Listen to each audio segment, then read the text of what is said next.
Buenas tardes, alumnos. Hoy vamos a ver las guías teóricas de la unidad 16, 17 y 18, continuando con lo que habíamos visto en la clase pasada con la descripción de los lípidos. Vamos a ver ahora lo que corresponde al metabolismo, la unidad 16, metabolismo de los lípidos, para lo cual vamos a ver funciones principales que afectan a la síntesis y a la degradación de los lípidos. Lo primero que vamos a ver es la lipogénesis. La lipogénesis, el nombre indica generar lípidos, o sea, la fabricación o biosíntesis de los ácidos grasos a partir de compuestos que no sean lipídicos. El sustrato más importante, ¿no es cierto?, para la fabricación de estos lípidos es el piruvato. Si recuerdan, el piruvato era uno de los componentes que estaban en la glucólisis y en el ciclo de Krebs y tenía una importancia para fabricar, en este caso, ¿no es cierto?, un compuesto que es esencial, que es el lípido en nuestro organismo. Vimos, ¿no es cierto?, que la lipogénesis se lleva a cabo en dos tejidos, uno es en el hígado y en el otro se da, ¿no es cierto?, a nivel del tejido adiposo. Poca cantidad, ¿no es cierto?, de lo que se encuentra en el tejido adiposo proviene de la lipogénesis. El resto, ¿no es cierto?, se encuentra circulando en la sangre, no como lípidos tal, sino que unido a proteínas, formando complejos lipoproteicos, que ustedes habrán escuchado que se llaman kilomicrones VLDL, o los que conocen ustedes unidos al colesterol, como el HDL y el LDL, que es el colesterol malo y el colesterol bueno, como se los conoce. Básicamente, para recordar cómo es el concepto de la lipogénesis, vamos a ver, ¿no es cierto?, que siempre provienen desde compuestos que se generan a través del ciclo de Krebs, ¿no es cierto?, o el ciclo del ácido cítrico, como dice acá, se genera el compuesto que es el acetilcoenzima A. Con esa forma del acetilcoenzima A vamos a fabricar nuestro componente que es el colesterol, y a su vez, si seguimos, ¿no es cierto?, el proceso de biosíntesis, podemos fabricar los ácidos grasos que van a ser constituyentes de lípidos, y si no los vamos a utilizar, podemos acumularlo como triglicéridos, que van a ser la forma en que van a estar circulando en nuestro organismo. Recuerden entonces, para que les quede claro, la lipogénesis es la formación a partir desde un compuesto que está presente en el ciclo de Krebs, que es el piruvato, hasta formar cualquiera de los lípidos que nos hagan falta en nuestro organismo.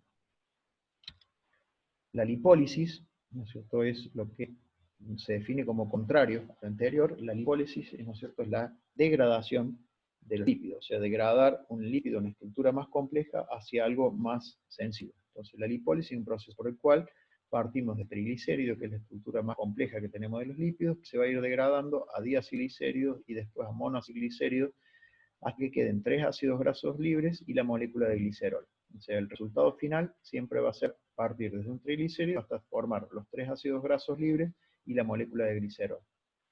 En este proceso está regulado por la acción de las hormonas, en este caso, ¿no es cierto?, las catecolaminas y la insulina, y la lipólisis está estimulada principalmente por las catecolaminas en respuesta, ¿no es cierto?, a un estímulo como es la adrenalina o la noradrenalina.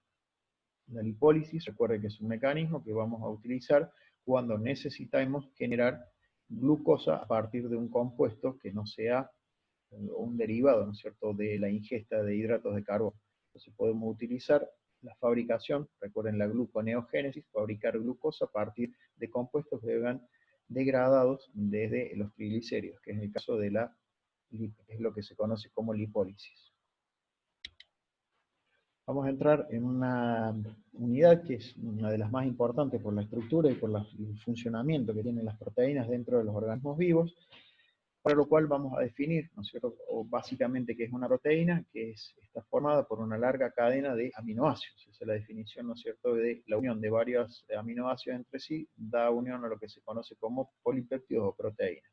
¿Qué es lo que tiene un aminoácido? Un aminoácido tiene generalmente un grupo amino y un grupo ácido carboxílico que están uniendo a una estructura orgánica, ¿no es cierto?, que tiene carbono en su estructura, con una cadena que puede ir variando, y eso es lo que le da la característica y hace distinto cada uno de los aminoácidos. Pero recuerden que una proteína es esa secuencia de aminoácidos que se encuentran unidos entre sí, que tienen una estructura de un ácido carboxílico en un extremo y un grupo amino en el otro extremo. Esa es la estructura, ¿no es cierto?, típica de una proteína.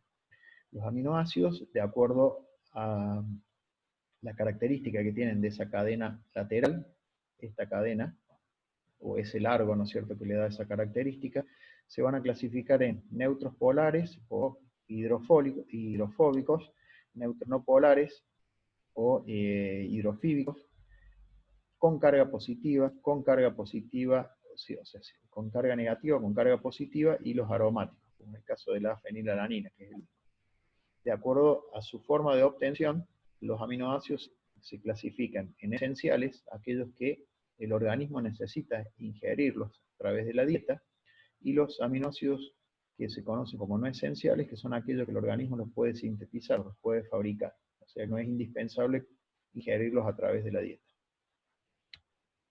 ¿Qué características tienen las proteínas? Bueno, lo primero que vamos a definir que son biopolímeros, o sea que está formado por la unión de una secuencia de unidades estructurales más pequeñas que se repiten, que se denominan monómeros, que se van uniendo entre sí para formar estas largas cadenas.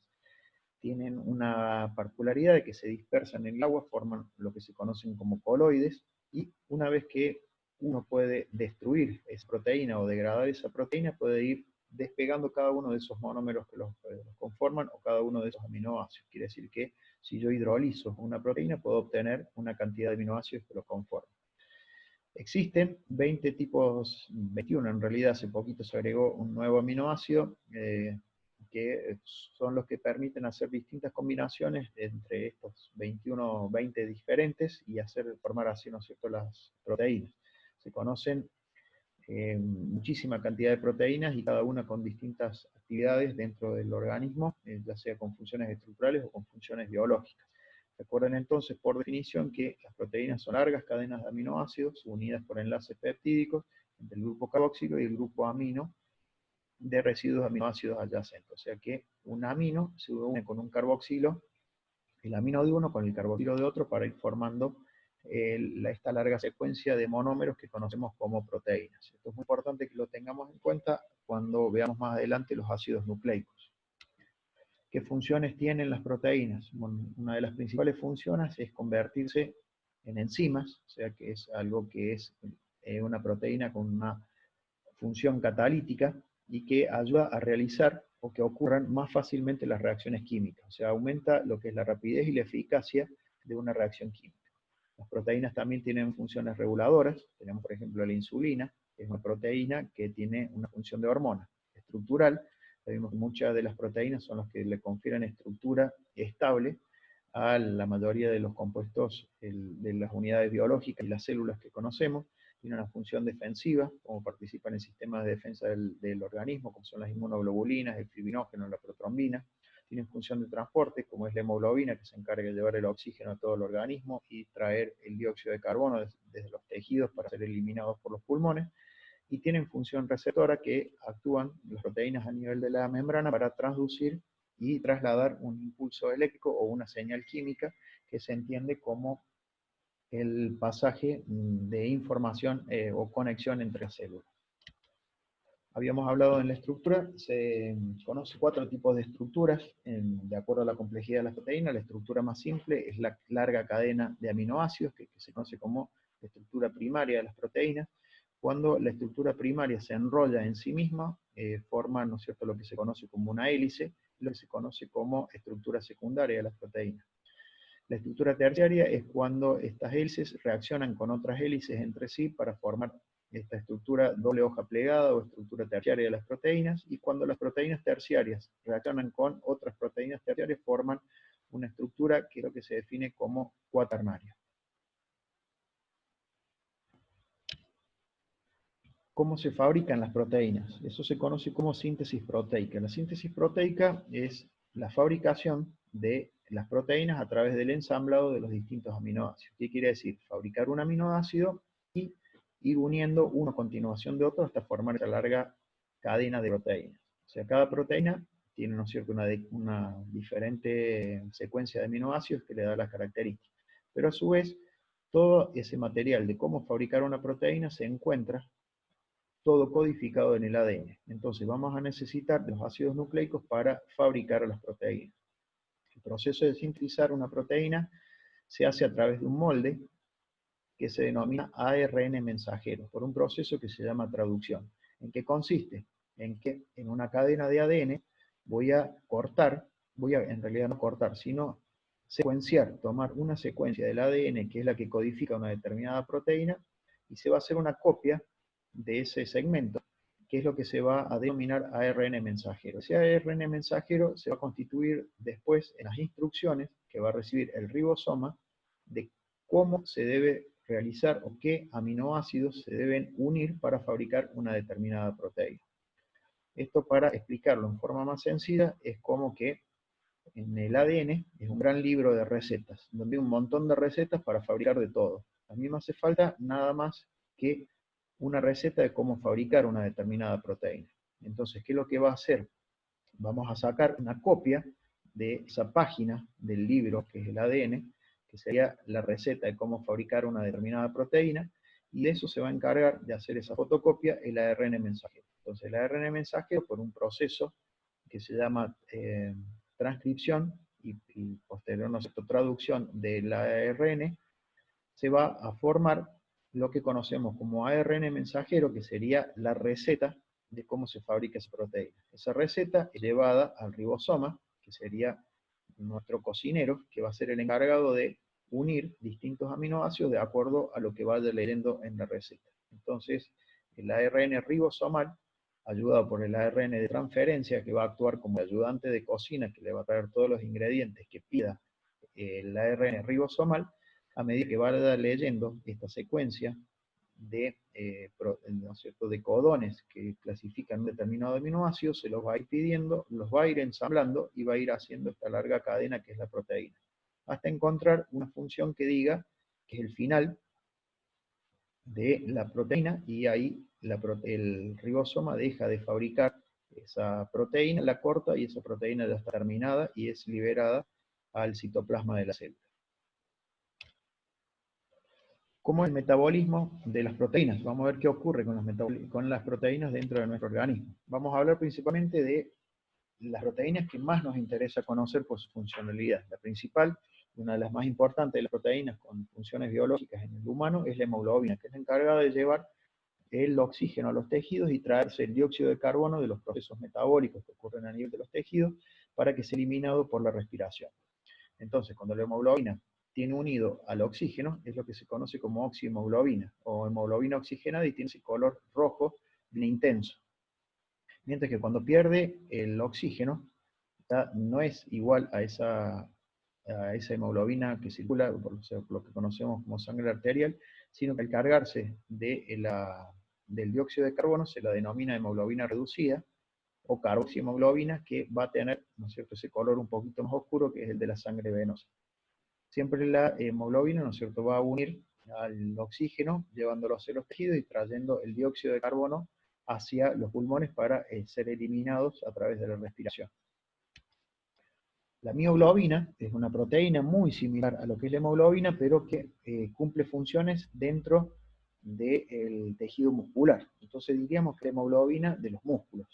Y actúa, recuerden que en los músculos también hay una gran actividad metabólica y catabólica, entonces se consumen grandes cantidades de oxígeno para que se produzca el movimiento muscular. O sea, se quema glucosa para generar energía en presencia de oxígeno. Bueno, el oxígeno es aportado en los músculos por la mioglobina.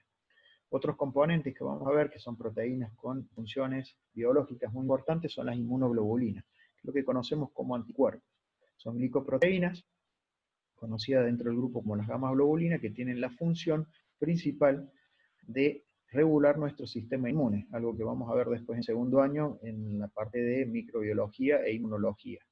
Los anticuerpos tienen la particularidad de reconocer a una sustancia que es extraña, que se denomina antígeno, reacciona y provoca la eliminación de los mismos. O sea que es un componente principal de nuestro sistema inmune. Las inmunoglobulinas, que son fabricadas por nuestros glóbulos blancos. Tenemos 4 tipos de inmunoglobulinas: A, la D, la E, la G y la M, cada uno con sus funciones biológicas específicas.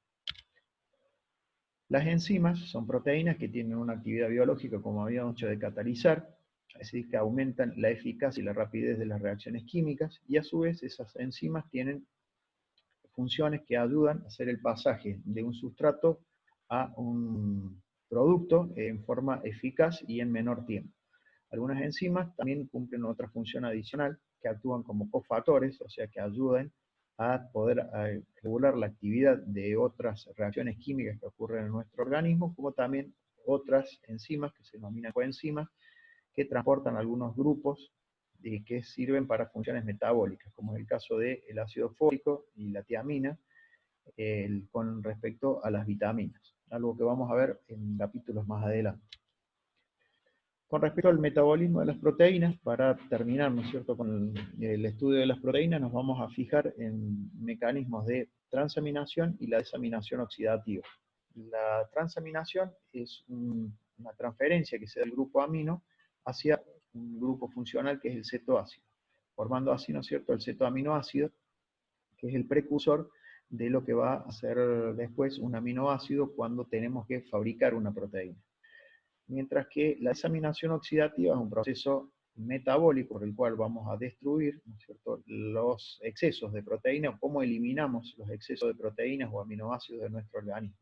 Para degradar a las proteínas se utilizan mecanismos de desaminación oxidativa que consta de una serie de pasos o 3 etapas que son simultáneas: la transaminación y la desaminación, y la fabricación de un componente que es el principal derivado o metabolito de la degradación de proteínas, que es la urea, que habrán escuchado que al haber una mayor degradación proteica aumentan los niveles de urea, o este metabolito que se elimina, está presente en la sangre de los seres humanos. Bueno, con esto terminamos la clase de hoy.